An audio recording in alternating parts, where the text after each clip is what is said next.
प्रस्तुत प्राप्त प्रसंगी प्राप्त स्थळी प्राप्त वेळी कीर्तनरूपी सेवेसाठी घेतलेला अभंग देऊचे सुप्रसिद्ध संत श्रीमंत श्री जगद्गुरु जगद्वंदनीय जगद्गुरु तुकोबरा यांचा 4 चरणाचा फारसा नाही बरं का 4 चरणाचा उत्कृष्ट असा अभंग आज आपण कीर्तनरूपी सेवेसाठी निवडला आहे। विठ्ठल विठ्ठल। आता अभंगाचा सरळ सरळ भावार्थ असा आहे की जो कोणी स्वतःचं हित करण्याकरिता जागा आहे त्याचे माता पिता धन्य आहे। मग असा जो कोणी स्वतःच्या हिताच्या ठिकाणी जागा आहे तो त्या कुळामध्ये सात्विक पुत्र किंवा कन्या म्हणून जन्माला येत असतात आणि याचा हर्ष आनंद तो माझ्या भगवान परमात्म्याला वाटतो। बरं का वाटतो बरं तर ते त्यांच्या जीवनामध्ये नित्य नेमाने गीता भागवत व इतर ग्रंथाचे श्रवण करत असतात आणि अशाची जर सेवा माझ्या वाटेला येत असेल तर माझे परमभाग्य विठ्ठल विठ्ठल विठ्ठल विठ्ठल विठ्ठल विठ्ठल। आता अभंगाकडे वळण्यापूर्वी अल्पसा पर्याय द्यायचा ते म्हणजे वक्त्याचं आद्य कर्तव्य आहे। म्हणजे आपला चालू असलेला हा शारदीय नवरात्र महोत्सव आंधळे वस्ती जवखेडे खालसा चालू असलेला दसऱ्याचा कार्यक्रम हा रमेश अप्पा यांच्या मार्गदर्शनाखाली चालू आहे आणि ही या शारदीय नवरात्र महोत्सवातील 5व्या दिवसाची कीर्तन रूपी सेवा माझ्यासारख्या बालपामाराकडे आली याचे मी माझे परम भाग्य समजते। तसेच ज्यांच्यामुळे मला या नारदाच्या गादीवरती उभा राहण्याचे ज्ञान प्राप्त झाले असे असणारे माझे गुरुवर्य। आता गुरुचं नाव काही मुखाने घेऊ नये परंतु मी जर माझ्या गुरुचं नाव घेतलं नाही तर माझे गुरु हे कोण आहे हे तुम्हाला कळणारच नाही। तर असे असणारे माझे गुरुवर्य हरिभक्ता पारायण मृदुंगाचार्य दीपकजी महाराज सुद्रिक पाटील व तसेच सौ भागवताचार्य आणि तताई महाराज सुद्रिक पाटील माई व बाबा दोघांच्याही चरणी नतमस्तक होते आणि कीर्तन रूपी सेवेसाठी सुरुवात। विठ्ठल विठ्ठल विठ्ठल विठ्ठल विठ्ठल। आता आपल्याला या ठिकाणी तुकाराम महाराजांनी हिताच्या ठिकाणी जागा राहण्यास सांगितलेलं आहे। बरं हित कशाला म्हणतात बरं ते सगळं जाऊ द्या। हित कोणतं करावं तर हित ते करावे पैशाचे चिंतन करून या मन शुद्ध व्हावे। मला सांगा आता पैशाच्या चिंतनाने आपलं हित होईल का महिला मंडळ होईल का तर नाही। पैशाच्या चिंतनाने आपलं हित सक्सेस होणार नाही कारण पैसा तेरे नाम परशा परश परशुराम पैसा धन संपत्ती या नाश पावणाऱ्या गोष्टी आहेत म्हणून पैशाच्या चिंतनाने आपलं हित होऊ शकत नाही। कसंच होऊ शकत नाही। एके ठिकाणी कबीरजी महाराज सुंदर असं वर्णन करतात ही सतन धन की कोण बडाई देखत नयन में मिठी मिलाई। म्हणून पैशाच्या चिंतनाने आपलं हित होणार नाही। मग हित कोणतं करावं हित ते करावे संसाराचे चिंतन करून या मन शुद्ध व्हावे। बरं आता महिला मंडळ पुरुष वर्ग मला सांगा आपल्या संसाराच्या चिंतनाने आपलं हित होईल का तर नाही। मग जर संसार जर इतकाच धन्यतेचा असता तर संत महात्मे असं म्हटलेच नसते। दुःख बांधवाडी आहे हा संसार दुःख बांधवाडी आहे हा संसार दुःख बांधवाडी आहे हा संसार दुःख बांधवाडी आहे हा संसार। सुखाचा विचार नाही सुखाचा विचार नाही कोठे दुःख बांधवाडी आहे हा संसार दुःख बांधवाडी आहे हा संसार दुःख बांधवाडी आहे हा संसार दुःख बांधवाडी आहे हा संसार आहे हा संसार। दुःख बांधवडी आहे हा संसार सुखाचा विचार नाही कोठे म्हणून संसाराच्या चिंतनाने आपलं हित होणार नाही। मग हित कोणतं करावं हित ते करावे बायकोचे चिंतन करून या मन शुद्ध व्हावे। पुरुष वर्ग मला सांगा आता बायकोच्या चिंतनाने आपलं हित होईल का तर नाही। अशीच एक गंमत सांगून जाईन। काय झालं एका राजवाड्यामध्ये राजाने दवंडी पिटवली की जे जण बायकोचं ऐकतात ते जण एका बाजूने उभे राहा आणि जे जण बायकोचं ऐकत नाही ते जण एका बाजूने उभा राहा। पुरुष वर्ग आता मला सांगा बायकोचं तर सर्वच जण ऐकतात की नाही सर्वच जण ऐकतात.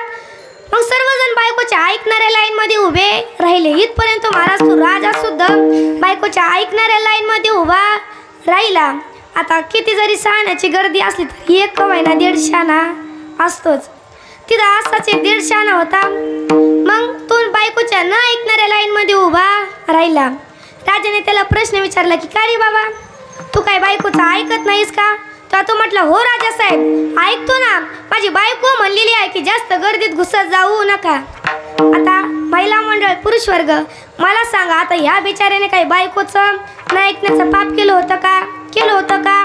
तर नाही. म्हणून जे हित संसाराच्या चिंतनामध्ये नाही, बायकोच्या चिंतनामध्ये नाही, कशाच्याच चिंतनामध्ये नाही, ते हित फक्त आणि फक्त भगवान परमेश्वर करावे देवाचे चिंतन, हित ते करावे देवाचे चिंतन, हित ते करावे देवाचे चिंतन, हित ते करावे देवाचे चिंतन.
हित ते करावे देवाचे चिंतन, करून या मन शुद्ध व्हावे. सकळांच्या पाया माझे दंडवत, आपुलाले चित्त शुद्ध करा. म्हणून जे हित कशाच्याच चिंतनामध्ये नाही, ते हित फक्त आणि फक्त भगवंताच्या नामस्मरणामध्ये आहे. जो सुख पावे राम भजन में, ओ सुख नाही अमिरी में. मन लागो रे मन लागो, मन लागो रे मन लागो. आणि संत महात्मे आपल्याला वेळोवेळी ताकीद करून सांगत असतात की उठा जागे व्हारे आता, स्मरण करा पंढरीनाथा, भावे चरणी ठेवा माथा, चुकविता व्यथा जन्माच्या की उठा जागे व्हारे आता, स्मरण करा पंढरीनाथा. तर हे आपण ऐकत नाही. आणि आपल्याला जर आपल्यावरचा वाईट काळ पळवून लावायचा असेल तर संत महात्मे आपल्याला त्या भगवान परमात्म्याच्या नामचिंतनामध्ये नाचायलाही सांगतात. आता या ठिकाणी 4 विकल्प सांगितलेले आहेत. पहिला विकल्प असा आहे, हित जागे आहेत परंतु हित कळत नाही. दुसरा विकल्प असा आहे, हित कळतं परंतु ते जागे राहत नाही. तिसरा विकल्प असा आहे की ज्यांना हितही कळालं नाही आणि ते जागेही राहिले नाही. आणि चौथा विकल्प असा आहे की ज्यांना हितही कळालं आणि ते जागेही राहिले. आता आपण या ठिकाणी पहिल्या क्रमांकाचा विकल्प बघू. जागे आहेत परंतु हित कळत नाही. काय तर जागे आहेत परंतु हित कळत नाही. आता उदाहरण द्यायचं झालंच तर असंच एका घराला कल्पना करा, विचार करा, दृश्य डोळ्यासमोर आणा. एका घराला आग लागलेली आहे, भयंकर आग लागलेली आहे. घर ढणाढणा पेटू लागलं आहे आणि मुलांच्या वडिलांनी आवाज दिला, बाबांनी मुलांना आवाज दिला की मुलांनो इकडे या. मुलं धावत पळतच आली. मुलं म्हटली काय बाबा? तेव्हा त्यांचे वडील म्हणले जा व टिकाऊ घेऊन या. आता मुलं आश्चर्यचकित होऊन बाबांकडे पाहू लागले, बाबाकडे पाहू लागले, त्यांच्या वडिलाकडे पाहू लागले. म्हणले बाबा आपलं घर तर ढणाढणा पेटतंय, टिकाऊ कशाला हवाय? तेव्हा त्यांचे वडील म्हणले जेवढं सांगितलं तेवढं कर, पुढचं रान आणू नको. आता माझे काही केस उगाच पांढरे झालेले, माझे काही केस उगाच पांढरे झाले नाही. आता पण इतक्या लांबून पाणी आणण्यापेक्षा ही तस्वीर खोनलेली बरी. महाराज मला सांगा, किती जरी विहीर खोनली असती 6 महिने 12 महिने लागणार होतं का पाणी? लागणार होतं का? तर नाही. म्हणून म्हणजे जागे आहेत परंतु हित कळत नाही. विठ्ठला विठ्ठला विठ्ठला विठ्ठला विठ्ठला. आता या ठिकाणी दुसरा विकल्प असा आहे की हित कळता परंतु ते जागे राहत नाही. लय लांबचं उदाहरण घ्यायची गरज नाही. आता कीर्तनात लोक येतात, कीर्तनात हित कळण्यासारखं बरंचसं काही असतं परंतु ते जागे राहतात का? जागे राहतात का नाही? महिला मळ पुरुष वर्ग झोपले की काय? विठ्ठला विठ्ठला विठ्ठला विठ्ठला विठ्ठला.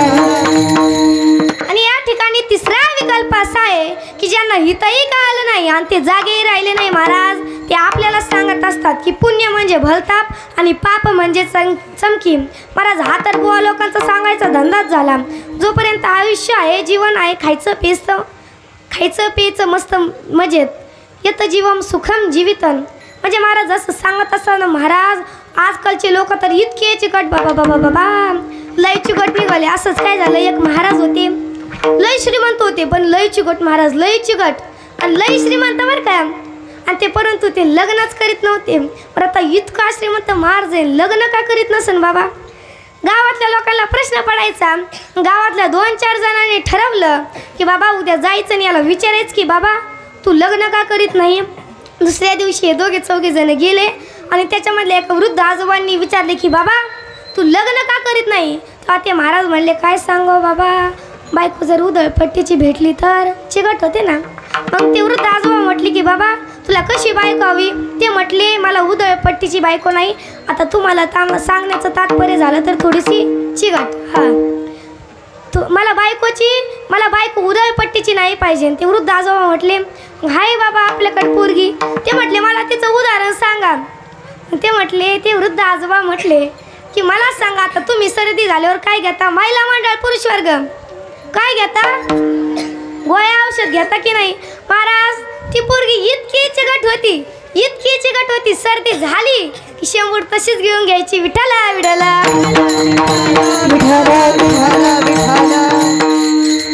पण त्या महाराजांना पोरगी आवडली आणि लग्न झालं. लग्न होऊन 10-15 दिवस झाले आणि गावामध्ये आपला जसा अखंड हरिनाम आता हा जसा सप्ताह चालू आहे तसा बसला बाबा. आणि ते महाराज होते गेले कीर्तनाला. आणि महाराज आता मला सांगा आपण कीर्तनात आपण आलेलो तर कीर्तनात असतं, चित्त कुठं असतं? घरी असतं. त्या महाराजांचंही असंच होतं. कीर्तन सुरू होतं आणि त्या महाराजांच्या मध्येच लक्षात आले की बाबा चिकट होते ना, देवापुढे जो दिवा लावलाय तो विझवला की नाही? कारण का तर चिकट होते ना. मग ते कीर्तन सुरू असतानाच गेले घरी. दरवाजा ठकठकीला. बायको म्हणली बाया बाया बाया कीर्तन लवकरच संपलं की काय? ते म्हटले ते सगळं जाऊ दे, मला सांग देवापुढे जो दिवा लावला होता तो विझावला की नाही? ती म्हटली मला काही येडा विडा समजलं की काय? मी उजव्या हाताने लावला आणि डाव्या हाताने विझून टाकला. विठ्ठला ती म्हणली ती काय येडी नव्हती महाराज. ती म्हणली ते सगळं जाऊ द्या, मला सांगा आता माझ्या बापाने आपल्या लग्नात जी तुम्हाला बुटं दिली होती, चिकट होते ना दोघंही, जी लग्नात मध्ये बुटं दिली होती ती तुम्ही तिथून इथपर्यंत झिजवीत आणली, त्याचं काय? तुम्हाला बगलातच आणलंय. विठ्ठला म्हणजे हे जागेही नाहीत आणि यांना हितही कळत नाही. आणि चौथा विकल्प असा आहे की ज्यांना हितही कळालं आणि ते जागे राहिले तर ते जगद्गुरु जगद्वंदनीय जगद्गुरु तुकोबरा या भंगाच्या प्रथम चरणात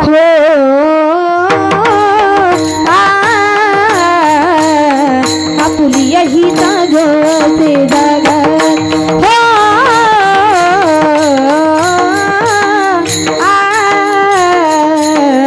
आपुलिया हिता जोते जगत हो दुर्गण पुत्र होती जैसाची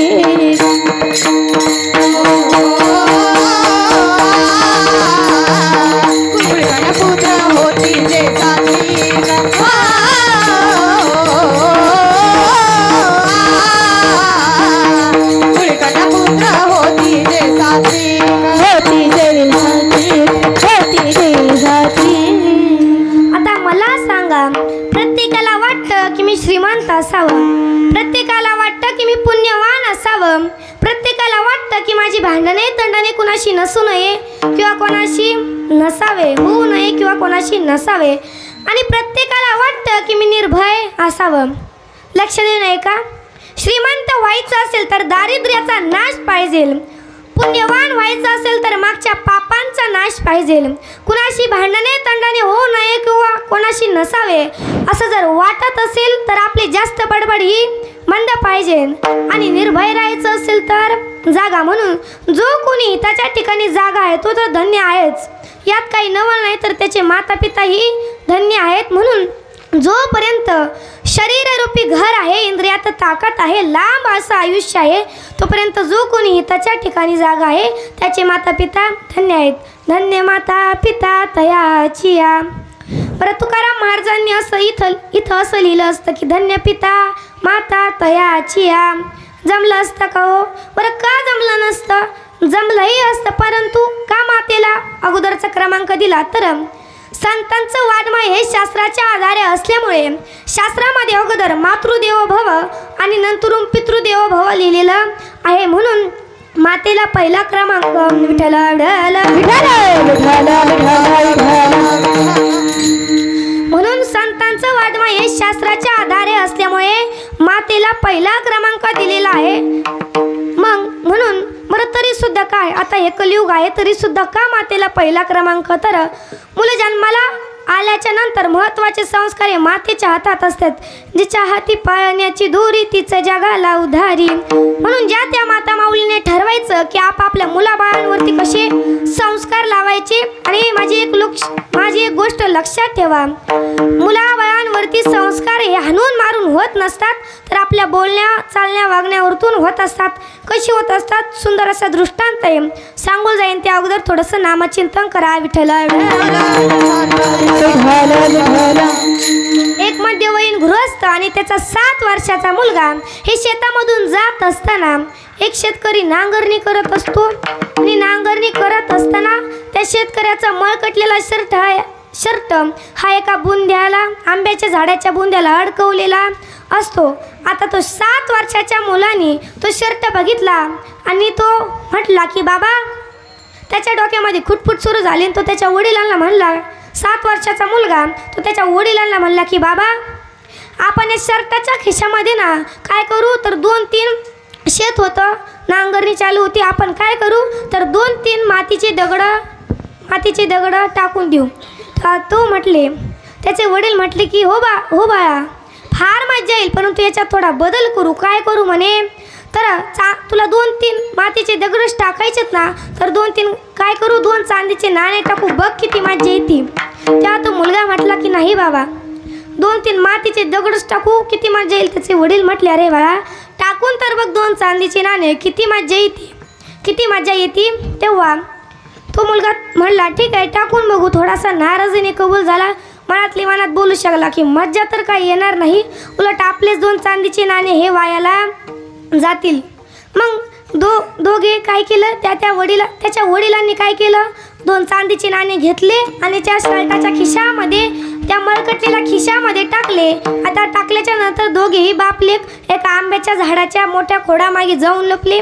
तिकडून तो शेतकरी नांगरणी करून येत असताना येत होता, नांगरणी झाली येत होता, एका बांधावरती उभा राहिला आणि म्हणू लागला, सूर्याकडे पाहिला आणि म्हणू लागला की 2 दिवस झालेत, घरच्यांच्या पोटामध्ये एक अन्नाचा कण देखील नाही, कसं व्हायचं देव जाणू. आता असं म्हटल्याच्या नंतर समोर येतो, पुढे येतो, आपल्या हातामध्ये तो शर्ट घेतो आणि सवयीप्रमाणे हा खिशामध्ये हात घालतो. आता हात घातल्याच्या नंतर बघतो तर काय महाराज, 2 चांदीची नाणे. महाराज त्याला इतका आनंद होतो, स्वतःशी बडबडू लागतो, फार आनंद झाला. आता या 2 चांदीच्या नाण्यांचं मी काय करील, तर धान्य घेईल, सर्वजण पोट भरून जेवतील. पळतच बांधावरती गेला, सूर्याकडे पाहिलं आणि म्हणू लागला, देवा, कोणाच्या रूपात आलास रे तू? ज्याने कोणी हे चांगलं कार्य केलं असेल ना, त्याला धन ऐश्वर्य संपत्ती असा आशीर्वाद दिला. आणि हे सर्व काही महाराज ते बापलेक ऐकत होते. त्या 7 वर्षाच्या मुलाच्या डोळ्यातून अश्रू वाहू लागले. त्याचे वडील म्हटले की बाळा, माणुसकीचा धडा तर तू आज शिकलाय, म्हणजे महाराज असे संस्कार लावा, असे संस्कार आपल्या बोलण्या चालण्या वागण्यावरतून होत असतात. नाहीतर महाराज कलियुगातले संस्कार कसे आहेत, एक 16 वर्षाचा मुलगा पान टपरीवरती पान खातोय आणि तिकडून त्याचा बाप आला, तो पटकन पळत गेला, पान टपरीच्या मागे लपला. त्याचा बाप गेल्यावर त्याचे मित्र त्याला हसू लागतात. म्हणतात, बापाला घाबरतो, लाज वाटते का? तेव्हा तो म्हटला, मी काय माझ्या बापाला घाबरत नाही. आता माझा बाप मला याच्यातलीच अर्धी मागतो म्हणून मी पान टपरी मागे लपलो. विठ्ठल विठ्ठल. म्हणजे महाराज आजकालचे संस्कार कसे आहेत? अहो संस्कार कोणासारखे लावा हो? भक्त प्रल्हादावरती तसेच संस्कार केले, तसेच संस्कार लावा.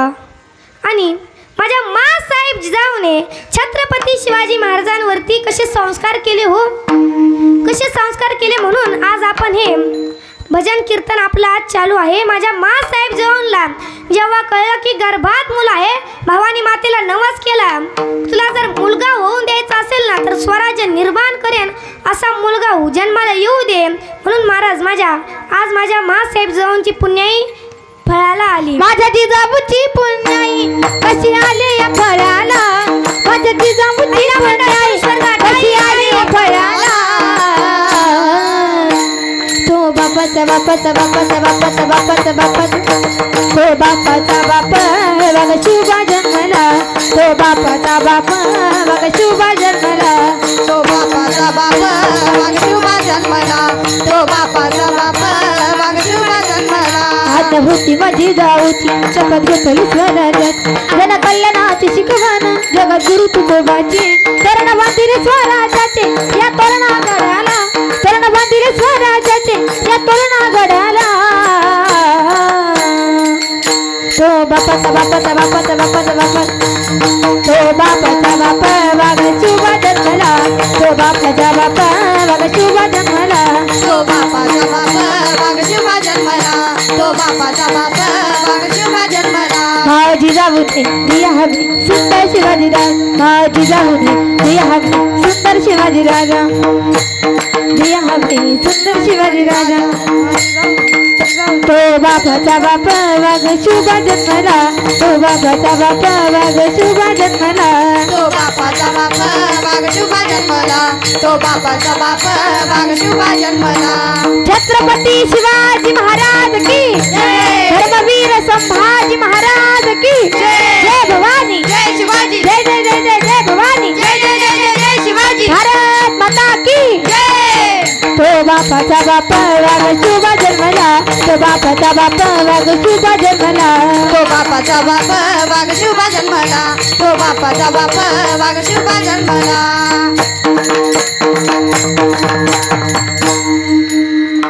म्हणून संत ज्याप्रमाणे जगाचं हित घडवण्यासाठी आपल्याला जागे राहण्यास सांगतात, त्याप्रमाणे आपली माता ही आपल्याला जागे राहण्यास सांगते. त्याप्रमाणे माऊली ज्ञानोबा हे लेकराचं हित सांगतात की लेकराचं हित वाहे माऊलीचे चित्त. आपली आई म्हणजे तरी काय असते हो? दयेचा सागर, मायेचा भंडार. आपली आई स्वतःच्या जीवाचं रान करून लेकराचं हित घडवणारी म्हणजे फक्त आणि फक्त आई असते. आईचं वर्णन सुंदर अशा गाण्यामध्ये केलेलं आहे. आई तुझ्या मूर्ती वाणी जगात मूर्ती नाही, आई तुझ्या मूर्ती वाणी जगात मूर्ती नाही. अनमोल जन्म दिला गाय तुझे उपकार भेटणार नाही, अनमोल जन्म दिला गाय तुझे उपकार भेटणार नाही. अनमोल जन्म दिला गाय तुझे उपकार फिटणार नाही, अनमोल जन्म दिला गाय तुझे उपकार फिटणार नाही. बालपणी मी खेळत खेळता, बालपणी मी खेळत खेळत होतो जेव्हा ताना, अमृताहुनी गोड पाजला तू पाना, तुझ्याच या उपकाराची हो, तुझ्याच या उपकाराची कधी जाणीव झाली नाही. अनमोल जन्म दिला गाय तुझे उपकार फिटणार नाही, अनमोल जन्म दिला गाय तुझे उपकार फिटणार नाही. अनमोल जन्म दिला गाय तुझे उपकार फिटणार नाही, अनमोल जन्म दिला गाय तुझे उपकार फिटणार नाही, उपकार फिटणार नाही, उपकार फिटणार नाही. म्हणून आई म्हणजे काय असते? दयेचा सागर. आणि बाप म्हणजे दयेचा समुद्र. महाराज काही मुला मुलींचे बाप तर नुसतेच दारू पीत हिंडत असतात. महाराज दारू ही एवढी वाईट आहे, म्हणून प्रत्येक गावोगावी दारूबंदी झालीच पाहिजे. महाराज केवढी दारू वाईट आहे सांगून जाईन, परंतु थोडंसं विनोदाच्या भागातून विठ्ठला विठ्ठला विठ्ठल विठ्ठल विठ्ठल विठ्ठल. मला शेवटी दारू वाईट आहे. असंच काय झालं, आम्ही एका ठिकाणी कीर्तनाला गेलो होतो. रायगडला कीर्तन होतं आणि येताना आम्हाला थोडासा उशीर झाला. उशीर झाल्याच्या नंतर आम्ही येत होतो आणि रस्त्यामध्ये येत असताना एक माणूस आला, आमच्या गाडीला आडवाच झाला. आम्ही पटकन गाडी थांबवली, उतरलो आणि त्या माणसाच्या जवळ गेलं. म्हणलं, काका काही लागलंय का हो? ते म्हणले, बाई मला उठायचं आहे ना. आता उठायचं आहे ना म्हटल्याच्या नंतर तिथं जवळच एक दवाखाना होता. तिथं दवाखान्यात नेल्याच्या नंतर डॉक्टर साहेबांना म्हणलं, डॉक्टर साहेब आमच्या पेशंटला नीट करा, काही करून आमच्या पेशंटला नीट करा. आता असं म्हटल्याच्या नंतर डॉक्टर साहेब म्हणाले, नेमकं झालं तरी काय? तेव्हा आम्ही म्हणलं, हे काका म्हणालेत की मला उठायचं आहे ना. काका म्हणतात की मला उठायचं आहे ना. डॉक्टर साहेब पटकन गेले. महाराज जनरल वॉर्डमधून 5 मिनिटात बाहेर आलाय आणि आम्हाला बोलून घेतलं. म्हणलं, काय झालं डॉक्टर साहेब, काही जास्त लागलंय का? डॉक्टर साहेब म्हणले की दीदी याला काहीच झालं नाही.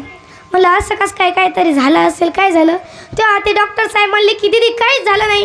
म्हणलं, असं कसं काय? ते काका म्हणतात की मला उठता आहे ना, तुम्ही कसं काय म्हणतात की मला की त्यांना काकांना काहीच झालं नाही.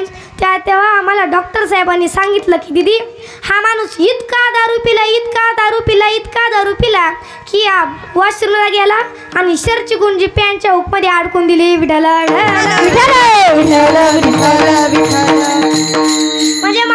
म्हणजे महाराज मला सांगा, आता यांनी शर्टची गुंजी पॅन्टच्या हुकमध्ये अडकून दिली, तुम्ही करून बघा. असं तुम्हाला उठता येईन का? विठ्ठला म्हणजे महाराज दारू ही एवढी वाईट आहे. म्हणून ज्या त्या मुलीने ठरवायचं की आपापल्या आई वडिलांकडून योग्य ते संस्कार घ्यायचे, योग्य ते शिक्षण घेऊन योग्य त्या वाटचालीला लागायचं. म्हणून जो कोणी हिताच्या ठिकाणी जागा आहे त्याचे माता पिता हे धन्य आहे. धन्य माता पिता तयाची हो तुकाराम महाराज. इथं धन्य माते पितेच्या पोटी सात्विक पुत्र किंवा कन्या म्हणून जन्माला येतील याचं नवल नाही तर तयाचा हरिक आहे. आणि ते जगद्गुरु जगदवंदनीय जगद्गुरु तुकोबाराय अभंगाच्या 2य चरणात सांगतात, कुळी कन्या पुत्र होती जे सात्विक, कुळी कन्या पुत्र होती जे सात्विक, कुळी कन्या पुत्र होती जे सात्विक, कुळी कन्या पुत्र होती जे सात्विक, कुळी कन्या पुत्र होती जे सात्विक, कुळी कन्या पुत्र होती जे सात्विक, कुळी कन्या पुत्र होती जे सात्विक, कुळी कन्या पुत्र होती जे सात्विक.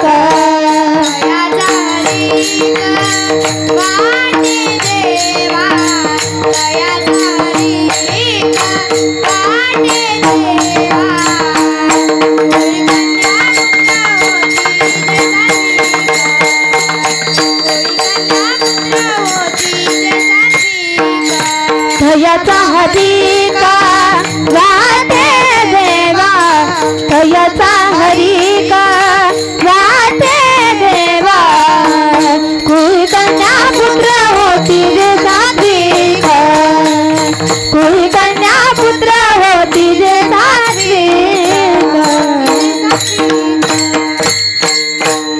कुळी कन्या पुत्र होती जे सात्विक तयाचा हरिक वाटे देवा. बरं मला सांगा, आता तुकाराम महाराजांनी कुळ या शब्दाचा वापर केलेला आहे.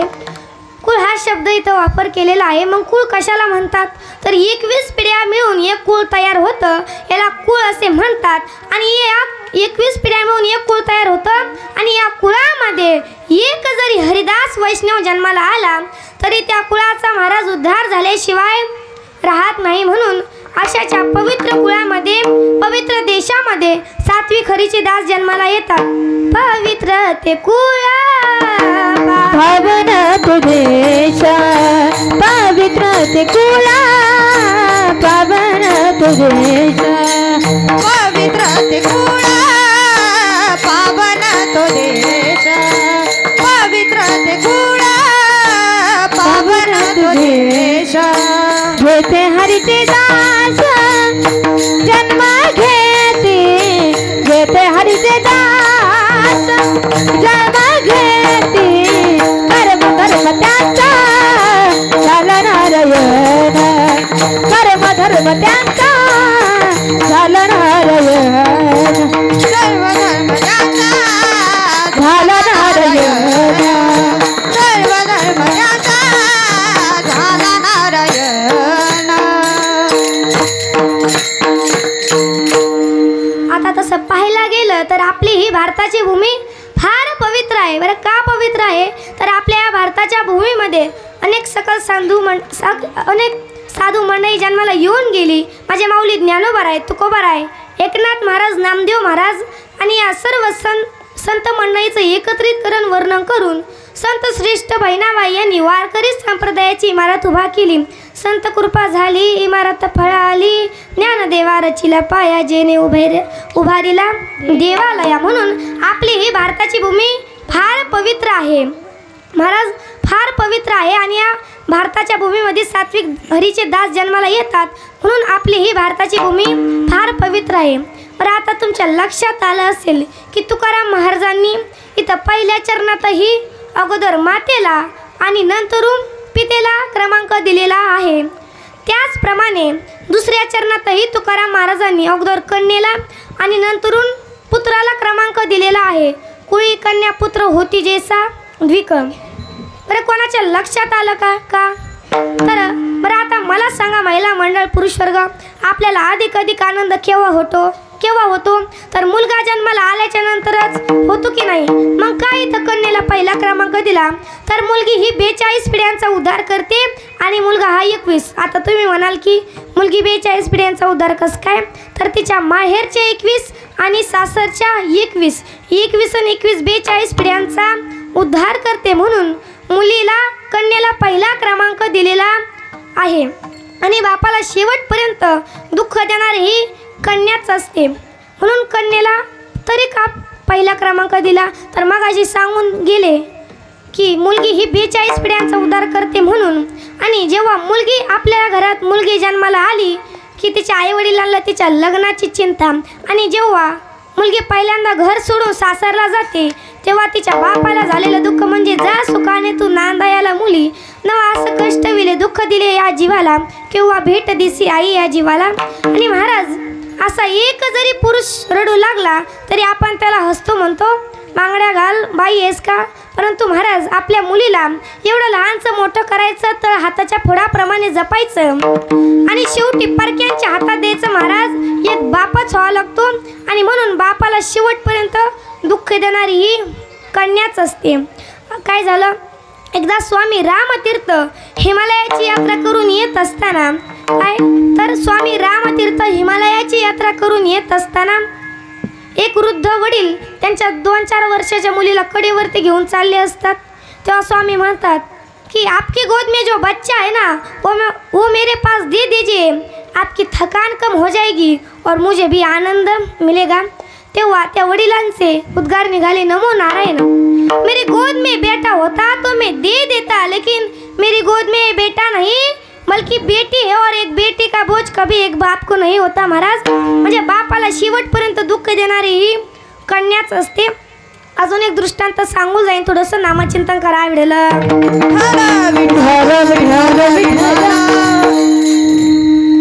एकदा काय झालं एका मुलीने तिच्या वडिलांना विचारलं की बाबा मी तुम्हाला लहानपणीपासून कधी रडवलंय का.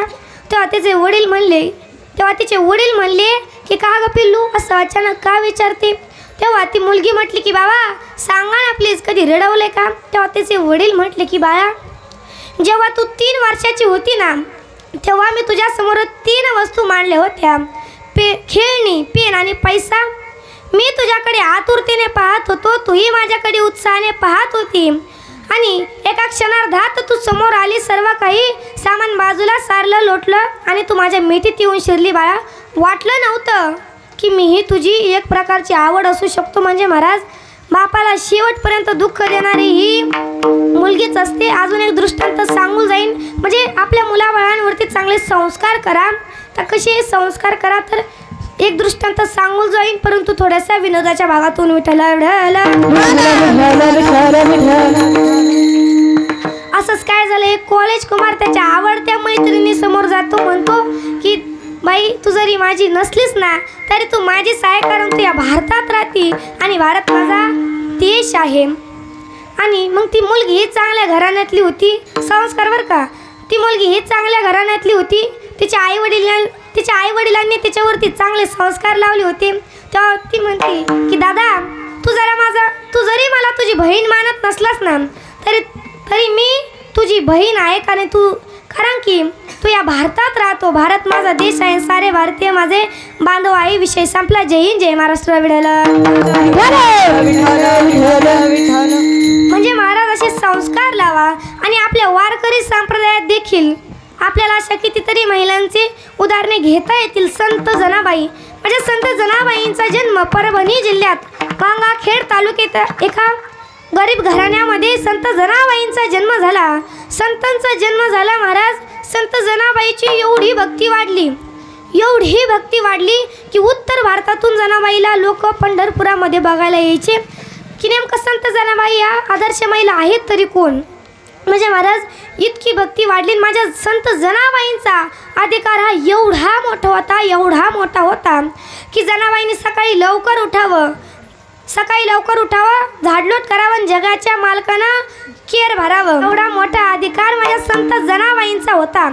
संत जनाबाईंनी सकाळी लवकर उठावं, जात्याच्या मुखामध्ये घास घालावं आणि सुंदर सुंदर ओव्या म्हणत माझ्या भगवंताला आळवावं. आता संत जनाबाईंच्या ओव्या कशा होत्या हो, तर सुंदर माझे जाते गे फिरते बहुतुके, ओव्या गाऊ कौतुके तू ये रे बा विठ्ठला, ओव्या गाऊ कौतुके तू ये रे बा विठ्ठला. म्हणजे महाराज या प्रकारे संत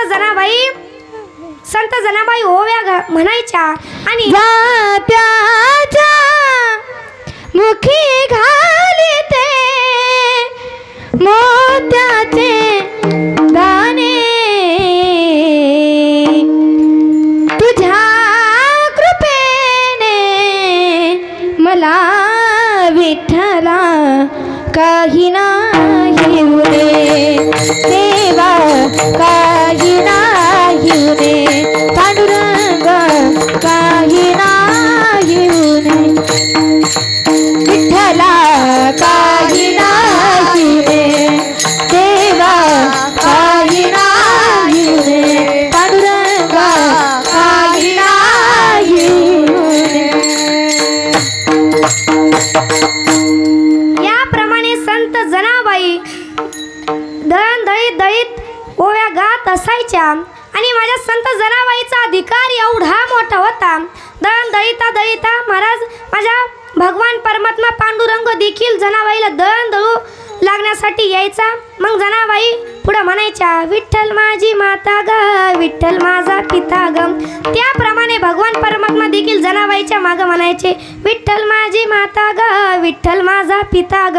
याप्रमाणे म्हणायचा. जनाबाईनं भगवान परमात्म्याला म्हणावं की भगवंता तू दळण दळीतो, नको येऊ रे, मला चांगलं वाटत नाही. तेव्हा भगवंतानं म्हणावं जना तूच तर आता म्हणली की विठ्ठल माझी माता, विठ्ठल माझी पिता. मी जगासाठी असेल देव, परंतु तुझ्यासाठी तुझा मायबाप आहे आणि लेकराचं वजन करणं हे त्याच्या आई वडिलांचं कर्तव्य असतं. याप्रमाणे दोघे जणे भजन गात दळण दळायचे. आणि एके दिवशी महाराज गंमत अशी घडली. भगवान परमात्मा रात्रीचे दळण दळण्याकरिता आले आणि दळण दळीता ओव्या गाता पहाट झाली. रात्री पहाटेचे 5 वाजले. काकड आरती सुरू झाली. सर्व काही काकड आरती सुरू झाली आणि गंमत अशी घडली की भगवान परमात्मा काकड आरती सुरू झाली आणि स्वतःचे अलंकार उपरनं जनाबाईच्या झोपडीमध्ये विसरून जनाबाईची फाटकी तुटकी घोंगडी घेऊन विटेवरती जाऊन उभे राहिले. आता राहिल्याच्या नंतर एका ब्राह्मणाचं काकड आरती सुरू झाली आणि एका ब्राह्मणाचं लक्ष हे भगवंताच्या अलंकाराकडे गेलं. सर्व नगरीमध्ये खबर पसरली, चोरी झाली. भगवंताच्या अलंकाराची चोरी झाली. सर्व नगरीमध्ये खबर पसरली आणि तिकडून एक ब्राह्मण धावत पळत आला आरडाओरडा करू नका. चोर कोण आहे सापडलेला आहे. सर्वजण बोलू लागली. कोण आहे चोर? त्याला ओढीताना फरफटीताना त्याला सुळाची शिक्षा देण्यात येईल. सर्वजण ओरडू लागली. तेव्हा तो ब्राह्मण म्हणला, भगवंताच्या अंगावरती ज्याची घोंगडी असेल ना तोच चोर आहे. मग कोणाची घोंगडी आहे ही? तर शोधा त्याला. महाराज सर्वजण शोधू लागली आणि हा चोरीचा आळ माझ्या संत जनाबाईंवरती येऊन टपला. महाराज संत जनाबाई सर्वांना बोलू लागल्या, मी नाही केली चोरी. सर्वजण संत जनाबाईला बोलू लागले, का सांग जना, का चोरी केली तू? सांग जना. महाराज जे मंदिरातून चप्पल चोरून न्यायचे ते जनाबाईला बोलू लागले, सांग जना का चोरी केली? एवढंच नाही तर जे घरी बायकोच्या दाबात राहायचे ते सुद्धा जनाबाईला बोलू लागले की सांग जना का चोरी केली? संत जनाबाई सांगत होत्या, मी नाही चोरी केली. भगवंत दळण लागण्यासाठी आले होते. अलंकार विसरून माझी घोंगडी घेऊन विटेवरती उभे राहिले. मी नाही केली चोरी.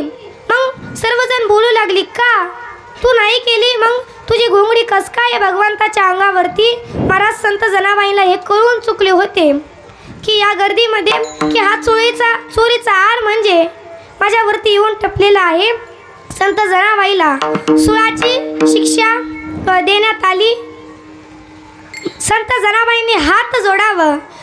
संत जनाबाईंनी काय केलं? हात जोडले, डोळे बंद केले आणि भगवंताला आळवावं आणि म्हणावं, गावोनी स्वरात दासी जनीच्या घरात. ओव्या गावोनी स्वरात दासी जनीच्या घरात. दोन दरी रे सख्या श्री हरी. दोन दरी रे सख्या श्री हरी. आळ चोरीचा माझ्यावरी. आळ चोरीचा माझ्यावरी. आळ चोरीचा माझ्यावरी. आळ चोरीचा माझ्यावरी. असा कार्य विठ्ठला तू केलास कावा. अलंकार विसरून गेलास देवा. असा कार्य विठ्ठला तू केलास कावा. अलंकार विसरून गेलास देवा. दिले सख्या श्री हरी. दल दलील सख्या श्री हरी. आळ चोरीचा माझ्यावरी. आळ चोरीचा माझ्यावरी. आळ चोरीचा माझ्यावरी. आळ चोरीचा माझ्यावरी. आळ चोरीचा माझ्यावरी. आळ चोरीचा माझ्यावरी. मग संत जनाबाईने हात जोडिले आणि भगवंताला म्हणू लागले, देवा मी सुळावरती चालले, मला याची पर्वा नाही, चिंता नाही, पण मी आज चोरी केली नसूनही मला सुळाची शिक्षा देण्यात येते. भगवंता, एका भक्तावरती अन्याय होतोय. आज कोणीही तुझ्या भक्तीवरती विश्वास ठेवणार नाही. महाराज चमत्कार असा घडला. जनाबाईने सुळाला हात लावताच सुळाचं पाणी झालं. महाराज सर्वजण जनाबाईचं दर्शन घेऊ लागले. सर्वजण जनाबाईची माफी मागू लागले, मला माफ करा जनाबाई, मला माफ करा. म्हणजे महाराज अशा कितीतरी महिलांची आपण उदाहरणे घेऊ शकतो.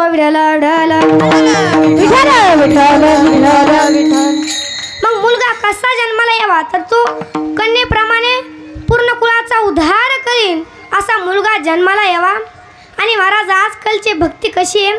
असंच काय झालं, भक्ती करतेत परंतु मनापासून नाही करीत. असंच काय झालं, हे एक वारकरी वडील मृत्यू पावत असताना त्यांना कळालं की आपलं मरण जवळ आलंय. मरण जवळ आलंय. तेव्हा त्यांना 3 मुलं होती. त्यांनी त्यांच्या 3 मुलांना आवाज दिला, म्हणजे मुलांनो इकडे या, मी माझी सर्व काही प्रॉपर्टी इस्टेट तुमच्या नावावरती करतो, परंतु माझी एक अट आहे. आता इस्टेट म्हटल्याच्या नंतर ते म्हटले, सांगा कोणती अट आहे? तेव्हा त्यांनी पहिल्या मुलाला सांगितलं. तेव्हा त्या वारकरी वडिलांनी पहिल्या मुलाला सांगितलं की तू रोज सकाळी लवकर उठत जा आणि देवपूजा करीत जा. दुसऱ्या मुलाला सांगितलं, तू रोज सकाळी लवकर उठत जा आणि माऊलींचा हरिपाठ काकडा वाचत जा. तो म्हटला ठीक आहे. आणि तिसऱ्या मुलाला सांगितलं की तू काय कर तर वर्षातून एकदा का होईना त्या भगवंताची त्या आषाढी कार्तिकी पंढरीची वारी कर. आषाढी कार्तिकी पंढरीची वारी साधन निर्धारी आन नाही किंवा जाय जाय तू पंढरी होय वय वार करी वारी कर. तो म्हटला ठीक आहे. एवढं बोलून ते वारकरी वडील निघून गेले, मृत्यू पावले. मग ते रोज नित्यनेमाने करायचे पण कसे मनापासून नाही करायचे बरं का, इस्टेक प्रॉपर्टीमुळं करायचे. मग असंच काय झालं, एक माणूस आला पाहिल्याला विचारलं की बाबा काय करतोय रे तू. ते मला देवाच्या डोंबल्यावरती पाणी ओततोय, म्हणजे हा देवपूजा करतोय आणि त्यांना काय सांगतोय मी देवाच्या डोंबल्यावरती पाणी ओततोय. दुसऱ्या माणूस आला आणि दुसऱ्याला विचारले की बाबा काय वाचतोय रे तू. तेव्हा तो म्हटला ते माऊलींनी काहीतरी लिहिलंय ना ते वाचतोय, म्हणजे माऊलींनी हरिपाठ लिहिलंय ते माऊलींनी काहीतरी लिहिलंय ना तर ते वाचतोय. मग तिसरा माणूस आला, तिसऱ्याला विचारलं की बाबा लय दिवस झाले दिसला नाही, कुठं गेलता. तो म्हटला कुठं नव्हतं गेलो, इथंच होतो, एक पंढरपूरला हेलपाटा मारून आलो. म्हणजे वारी करतोय परंतु म्हणजे सांगण्याचं तात्पर्य एवढंच, आपण भक्ती करतो परंतु कशी तर मनापासून नाही करीत. मग पुत्र कसा जन्माला यावा. हो माझ्या माँसाहेब जिजाऊंसारखा मी मगाशी बोलून गेले. पुत्र व्हावा आईचा गोंडा त्याच्या तिन्ही लोकी झेंडा. आणि आपल्या माता मावल्या या आपल्याला नवस करतात. कशा करतात तर तशी नाही बरं का, माँसाहेब जिजाऊंसारखी नाही तर सोन्याचा हंडा सापडू दे, मुलगा जन्माला येऊ दे, असे वगैरे वगैरे नवस करतात. पुत्र दे ऐसा गोंडा, पुत्र दे ऐसा गोंडा, हो पुत्र दे ऐसा गोंडा, पुत्र दे ऐसा गोंडा. पुत्र दे ऐसा गोंडा, पुत्र दे ऐसा गोंडा, पुत्र दे ऐसा गोंडा, पुत्र दे ऐसा गोंडा. त्याचा तिन्ही लोकी झेंडा, त्याचा तिन्ही लोकी झेंडा, त्याचा तिन्ही लोकी झेंडा, त्याचा तिन्ही लोकी झेंडा. पुत्र दे ऐसा गोंडा,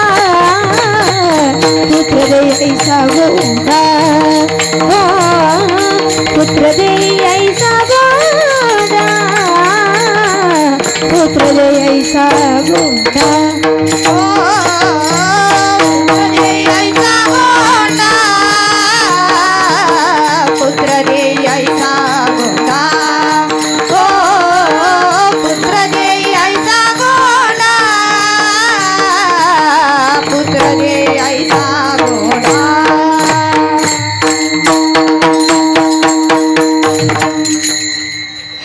अबा बाबा महाराज मला तर या म्युझिकचं त्याचं लय बी वाटतं. असंच काय झालं, एकदा नवरात्रीमध्ये कीर्तन आलं आणि आम्ही कीर्तनाला गेलो आणि फुलवारी गायला सुरुवात केली. सुटला माझा पदरबाई मी नव्हते भानाला, सुटला माझा पदरबाई मी नव्हते भानाला आणि अंबाबाईचं वार माझ्या भरला. म्हणजे महाराज या प्रकारे फुलवारी गायला सुरुवात केली. महाराज आता मला माहीत होतं की बायांच्या अंगात येतं पण मला काही माहीत नव्हतं पुरुषांच्या अंगात येतं. महाराज एक माणूस लागला ना हलायला, मग मी म्हणलं की काका अंगात काय आहे, तर मला बनवेल आहे विडाला विडाला.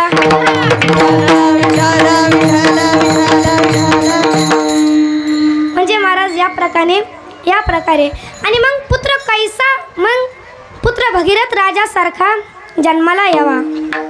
धन्यवंशी जन्माला भगीरथ, गंगा आणून केले पूर्वज मुक्त. कथा भाग सर्वांना ठाऊक असेल.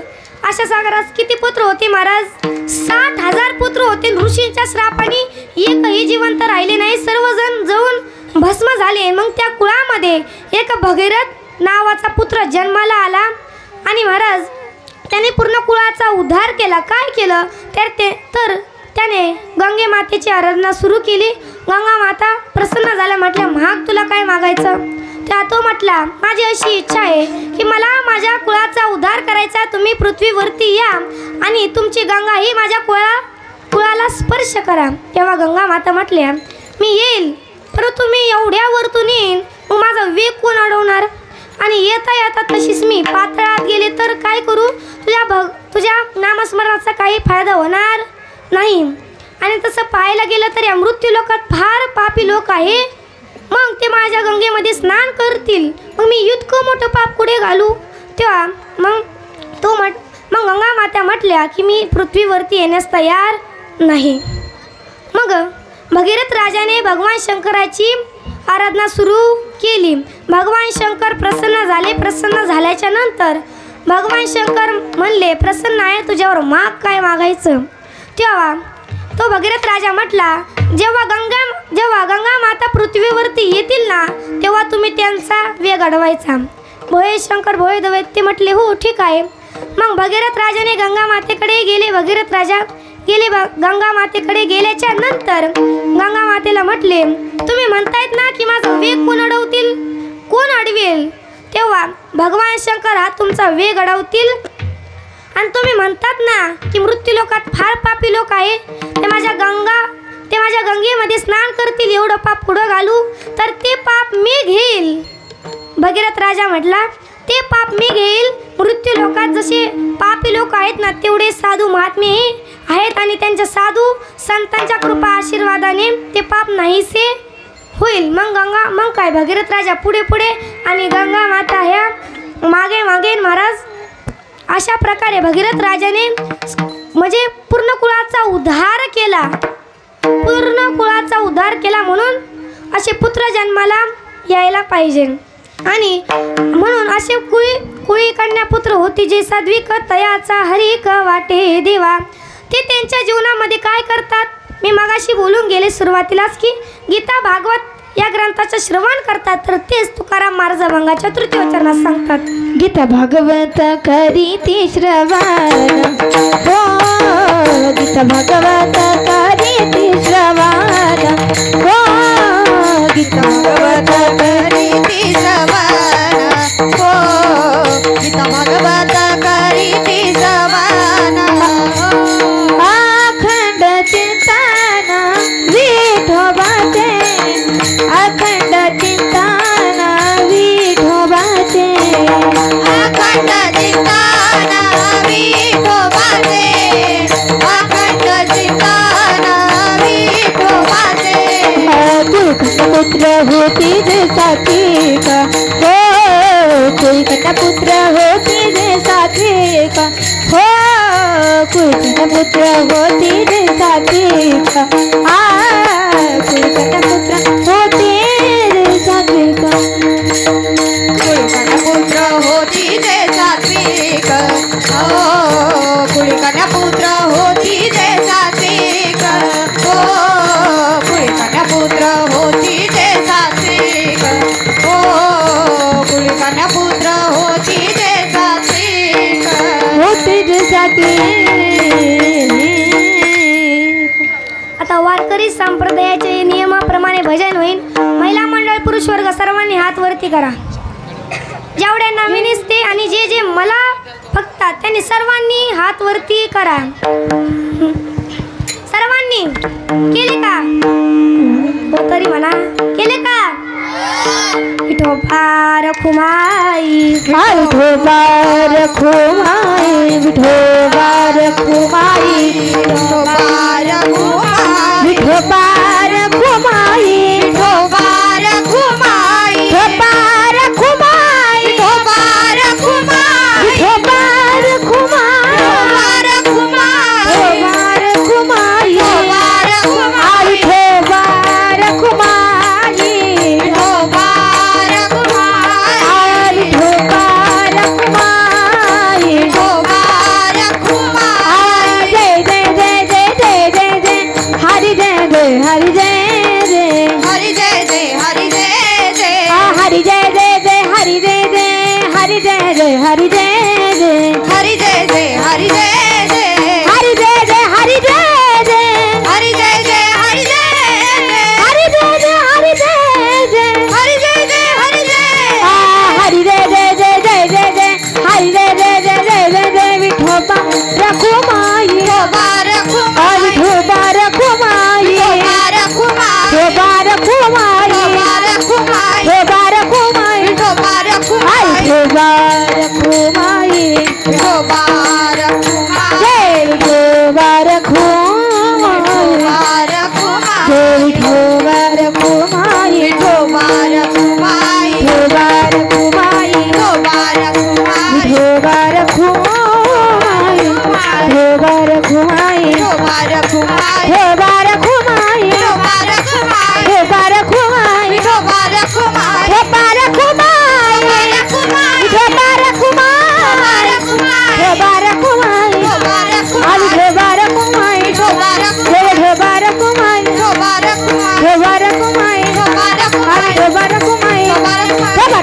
या सर्वांनी हात खाली. महाराज हात वरती घ्यायचे सर्वांनाच सांगावं लागतं, परंतु हात खाली घ्यायचं कोणालाही सांगावं लागत नाही. विड्याला विड्याला विठ्ठल विठ्ठल विठ्ठल विठ्ठल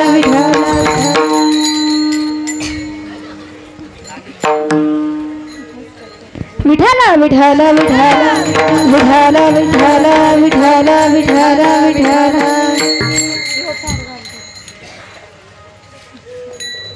म्हणून आज तुम्ही माझ्या कीर्तनातून जरी काही घेऊन नाही गेले ना, तरी एक गोष्ट मात्र घेऊन जा, आणि ती म्हणजे आई वडिलांची सेवा करा. आईचं महत्त्व काय आहे 2 मिनिटात, काय आहे आईचं महत्त्व जीवनामध्ये 2 मिनिटात सांगून जाईन. एका गावामध्ये सुंदर असं एक कुटुंब राहत होतं.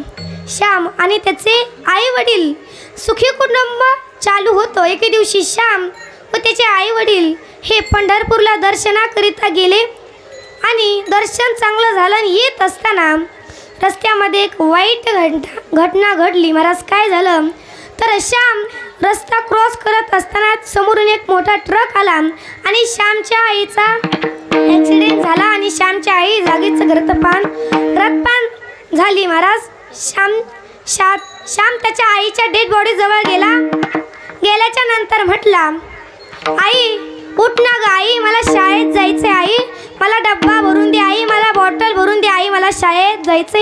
परंतु ज्या क्षणी श्यामला कळालं की आपली आई आता या दुनियेमध्ये राहिली नाही, आपल्याला हे जग सोडून गेली, आपल्याला सोडून गेली, श्याम मोठ्याने रडू लागला, म्हणू लागला, आई अगं आई उठ ना ग, आई उठ ना ग, रडू लागला. श्यामच्या आईचे प्रेमे स्मशानभूमीत नेले गेले. स्मशानभूमीत नेले गेले. श्यामच्या आईला जाऊन 2-4 दिवस झाले. 2-4 दिवस झाले आणि श्यामचा विचार करून, मला श्याम 6 वर्षाचा होता. श्यामचा विचार करून श्यामच्या वडिलांनी दुसरं लग्न केलं.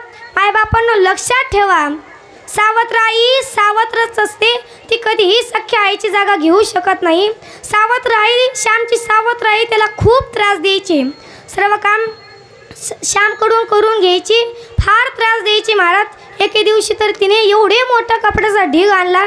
श्यामला बोलून घेतला, म्हणली श्याम इकडे, म्हणली हे घे एवढे मोठे कपडे घे आणि माझ्या साड्यांना इस्त्री कर. मग त्यावेळेस श्याम म्हणलं की आई मला नाही येत ग. महाराज 6 वर्षाचा मुलगा, मला काहीच कळत नव्हतं. तेव्हा श्याम म्हणला, आई मला नाही येत ग इस्त्री. श्यामची आई म्हणली, श्यामची सावत्र आई म्हणली, मग काय करतो, नुसता खातो पितून बसतो का, कर म्हणे इस्त्री. मग श्यामने कशी मशी इस्त्री जोडली. 6 वर्षाचा श्याम होता, त्याला काहीच कळत नव्हतं. कशी मशी श्यामने इस्त्री जोडली, आणि इस्त्री जोडल्याच्या नंतर काय केलं तर तेवढ्यात इस्त्री तापण्याकरिता त्या साडीवरती ठेवली. तेवढ्यात श्यामचा वर्गमित्र आला, म्हणला, अरे श्याम तुझी ABCDची वही देणार आहे मला. तेव्हा श्याम ABCDची वही देण्याकरिता गेला. 6 वर्षाचा मुलगा, त्याच्या मित्र आलथा, ABCDची वही देण्याकरिता गेला. तर गेल्याच्या नंतर इस्त्री तापली, आणि इस्त्री तापल्याच्या नंतर ती साडी जळाली, आणि त्या साडीचा जळालेला सुगंध वास हा श्यामच्या सावत्राईच्या नाकापर्यंत जाऊन पोहोचला. श्यामची आई पळत आली आणि म्हटली, श्याम इकडे. म्हणली, श्याम म्हटलं काय झालं आई. तेव्हा ती म्हटली, तुझ्या बापाने तर मला कधी साडी घेतली नाही, आणि माझ्या भावाने घेतली, ती तू जाळून टाकली. इकडे म्हणे खाली वाग. आता श्यामला वाटलं घोडा बनायला लावते, उडबशा घालायला लावते की काय. तेव्हा महाराज त्या दृष्ट आईने काय केलं तर श्याम काय केलं असेल हो, तर त्या श्यामला खाली वाकवलं, आणि जी गरम इस्त्री होती ना ती श्यामच्या पाठीवरती ठेवली. महाराज श्यामला एवढ्या वेदना होऊ लागल्या, श्याम मोठ्याने वळू लागला, आई ग आई ग आई आई ग याप्रमाणे ओरडू लागला. रडत रडत देवघरामध्ये गेला. देवघरामध्ये श्यामच्या आईचा फोटो ठेवलेला होता, घेतला आणि म्हणू लागला, कशाला गेली आई तू स्वर्गाला, हो कोण वागवेल तुझ्या या बाळाला, हो कशाला गेली आई तू स्वर्गाला, हो कोण वागवेल तुझ्या या बाळाला. अशा प्रकारे म्हणत म्हणत रडू लागला. म्हणून महाराज म्हणून त्या श्यामला त्याच्या आईची किंमत कळली. म्हणून जीवनामध्ये आईला महत्त्व द्या. आणि तुम्ही महाराज जेवढं आईला महत्त्व देतात ना तेवढं बापालाही द्या. कारण आई घराचा कळस आहे तर बाप घराचा पाया आहे. आई घराचं मांगल्य आहे तर बाप घराचं अस्तित्व आहे. म्हणून बापालाही तितकंच महत्त्व द्या. सर्वजण त्या आईवरती गीत म्हणतात, आईवरती शायऱ्या लिहितात, आईवरती सर्व करतात, आईवरती गीत म्हणतात. आज मी तुम्हाला सुंदर असं बापावरती गीत म्हणून दाखते. बाप नसतो कुणाच्या ध्यानी मनी, बाप माझा वेदनांचा धनी, आई मायेचा सागर ही सत्य आहे कहाणी. पण दुर्लक्षित बापाच्या या व्यथा कुणीतरी जाणी, आई मायेचा सागर ही सत्य आहे कहाणी. पण दुर्लक्षित बापाच्या या व्यथा कुणीतरी जाणी. बाप गेल्यावरती कळेल कुंकवाचे मोल, मुलांनाही कळून येईल काय होता बापाचा तो रोल. जपा त्यांना त्यांच्या म्हातारपणी. म्हणून बापावरती कुणीच गीत म्हणत नाही. म्हणून आई वडिलांची सेवा करा आणि त्या भगवंताचं नामचिंतन करा. आता भगवंताचं नामचिंतन काय न केल्याने काय होतं तर तुकाराम महाराज म्हणतात की हे जरी नाही कळलं तरी दुसरा येईल. म्हणजे आज तुम्हाला जरी नाही कळलं तरी उद्या दुसरा येणार. हे जरी नाही कळलं तरी दुसरा येईल. हे जरी नाही कळलं सरती शेवटी बा काळ बांधून येईल. सरती शेवटी बा काळ बांधून येईल. सरती शेवटी बा एका जनार्दनी तुमचे काय भाव जाईल. एका जनार्दनी आमचे काय भाव जाईल. पिंगळा पिंगळा पिंगळा पिंगळा महाद्वारी बोल बोलित देखा. पिंगळा महाद्वारी पिंगळा महाद्वारी बोल बोलित देखा. पिंगळा महाद्वारी पिंगळा महाद्वारी बोल बोलित देखा. पिंगळा महाद्वारी पिंगळा महाद्वारी बोल बोलित देखा. पिंगळा महाद्वारी पिंगळा महाद्वारी बोल बोलित देखा. पिंगळा महाद्वारी पिंगळा महाद्वारी बोल बोलित देखा. पिंगळा महाद्वारी पिंगळा महाद्वारी बोल बोलित देखा. पिंगळा महाद्वारी पिंगळा महाद्वारी बोल बोलित देखा. पिंगळा महाद्वारी. वर्तमान कोटी तुमचे वर्तमान कोटी. वर्तमान कोटी मन वर्तमान कोटी. वर्तमान कोटी वर्तमान कोटी. वर्तमान कोटी मन वर्तमान कोटी. लटिकेन बोलू आम्ही वर्तमान कोटी. लटिकेन बोलू वर्तमान कोटी. लटिकेन बोलू आम्ही वर्तमान कोटी. लटिकेन बोलू आम्ही वर्तमान कोटी. पिंगा ग बाई पिंगा ग पिंगा ग बाई पिंगा. जय हो पिंगा ग बाई पिंगा ग पिंगा ग बाई पिंगा ग पिंगा ग बाई पिंगा ग पिंगा ग बाई पिंगा. पिंगा ग बाई पिंगा ग पिंगा ग बाई पिंगा अवघा अवघा धागड दिगा ग धागड दिगा ग. अवघा धागड दिगा ग अवघा धागड दिगा ग धागड दिगा ग अवघा धागड दिगा ग. अवघा धागड दिगा ग अवघा धागड दिगा ग नकल पिंगा ग नकल पिंगा ग नकल पिंगा ग. नकल पिंगा ग दाताचं दातवण घ्या ग कोणी. जय हो दाताचं दातवण घ्या ग कोणी. कुंकू घ्या कोणी काळामणी. कुंकू घ्या कोणी काळामणी. कुंकू घ्या कोणी काळामणी. कुंकू घ्या कोणी काळामणी. दाताचं दातवण घ्या ग कोणी. कुंकू घ्या कोणी काळामणी. कुंकू घ्या कोणी काळामणी. कुंकू घ्या कोणी काळामणी. कुंकू घ्या कोणी काळामणी. दाताचं दातवण घ्या ग कोणी. कुंकू घ्या कोणी काळामणी. दाताचं दातवण घ्या ग कोणी. कुंकू घ्या कोणी काळामणी. दाताचं दातवण घ्या ग कोणी. कुंकू घ्या कोणी काळामणी. दाताचं दातवण घ्या ग कोणी. कुंकू घ्या कोणी काळामणी. दाताचं दातवण घ्या ग कोणी. कुंकू घ्या दातवण घ्या ग कोणी. कुंकू घ्या कोणी काळामणी. कुंकू घ्या कोणी काळामणी. कुंकू घ्या कोणी काळामणी. कुंकू घ्या कोणी काळामणी. काळामणी कुंकू घ्या कोणी काळामणी. सौभाग्य सौभाग्य प्रेम नगरवाई सावधानी बसली.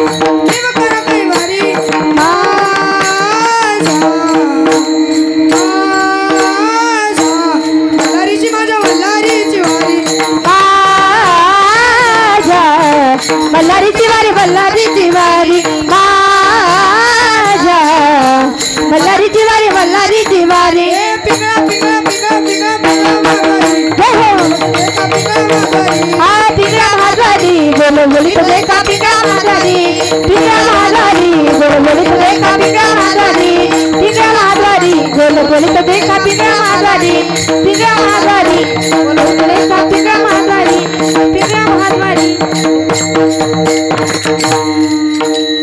म्हणून आई वडिलांची सेवा करा, भगवंताचं नामचिंतन करा. असो आपल्या कीर्तनाची नियोजित वेळ ही संपलेली आहे.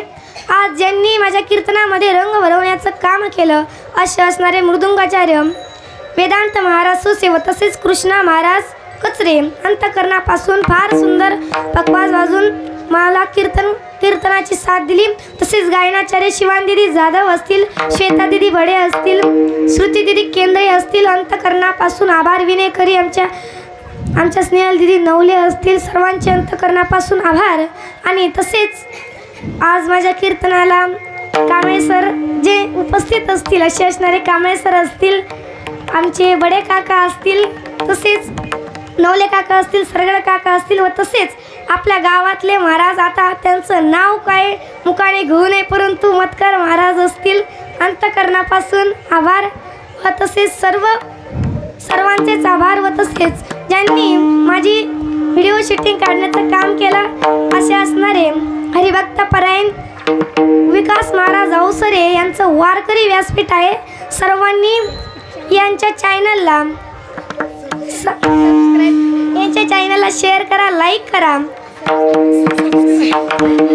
व तसेच माझे गुरुवर्य हरिभक्त परायण मृदुंगाचार्य दीपकजी महाराज सुद्रिक पाटील व तसेच सौ भागवताचार्य आणि तताई महाराज सुद्रिक पाटील व तसेच आमचे बरेचसे नातेवाईक मामा व तसेच आमचे बरेचसे नातेवाईक या ठिकाणी उपस्थित आहे. आता सर्वांचं नाव घेणं काही शक्य नाही, परंतु ज्यांचं घेतलं ते देव, ज्यांचे नाही घेतलं ते महादेव. ज्ञानेश्वरा माऊली